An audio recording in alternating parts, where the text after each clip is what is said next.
Okay, this is from Beverly Kitchen, from Slater. Beverly, are you here? Yes, would you like me to read your question out loud, or would you like to read it? Okay. Will an abortion exclusion be in the health care reform bill? I don't believe in abortion, would rather not have my tax dollars fund this procedure. Also, our government hasn't shown the ability to administer veterans care, Medicaid, or Medicaid in the most effective manner to date.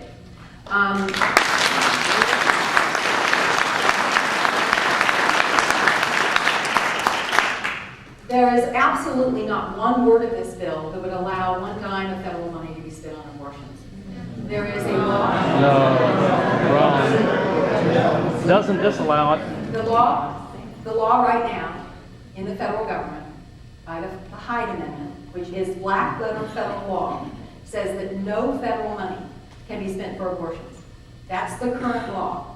Nothing in this bill changes that law. Nothing. It is true. It is true.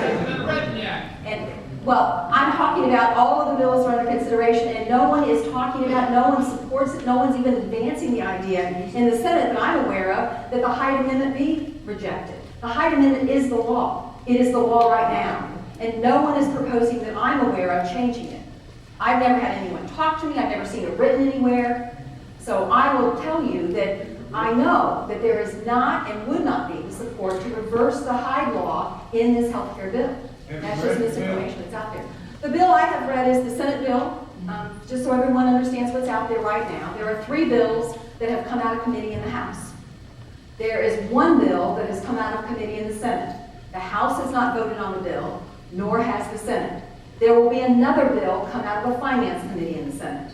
And then the negotiations will begin as to what bill will actually come to the floor in the House and what bill will come to the floor in the Senate.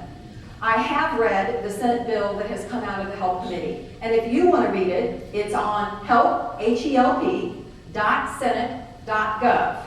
The other thing that's there that you might be interested in watching is all the video of all the hearings and markups. There were 52 hours of consideration and deliberation on this bill in that committee before it was reported out. There are 13 Democrats on the committee and 10 Republicans. So you can actually go in and watch all of the 52 hours of debate about this bill before it was reported out of the committee in the Senate. There were hundreds and hundreds of amendments that were filed. There were about 280 that were actually considered by the committee. There were around 190 that were adopted.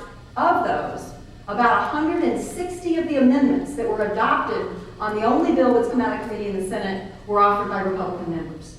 About 32 of them, 33 of them were offered by Democratic members.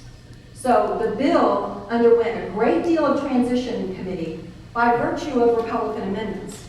Now, none of the Republicans voted for the bill after they had amended it, but it doesn't change the fact that this was a bipartisan writing of this bill in the Health Committee because of the vast number of amendments that were accepted that came from Republican members. And all you got to do is go on and watch that. You can see it, every bit of it. You can see the members, you can see which people offered the amendments, you can see which amendments were accepted. And I think that might, because I think most of the people out there that have looked at a bill have looked at one bill that is in the House, and as opposed to the bill that will be seriously considered in the Senate. And I honestly believe the bill that will have most of the consideration in the Senate will be the bill that comes out of the Finance Committee. And the way that is being written is there's 3 Republicans and 3 Democrats in the room, and they are negotiating, trying to find a bill that both sides can agree on. And so that's... So it's in that one bill, right? It's in what bill? It's in the Senate bill, it's in the House bill, but not the Senate bill. The law is that no money can be used. That's the law now. Nothing in any of the bills changes that. The law now is no federal money for abortions. None of the bills change that law.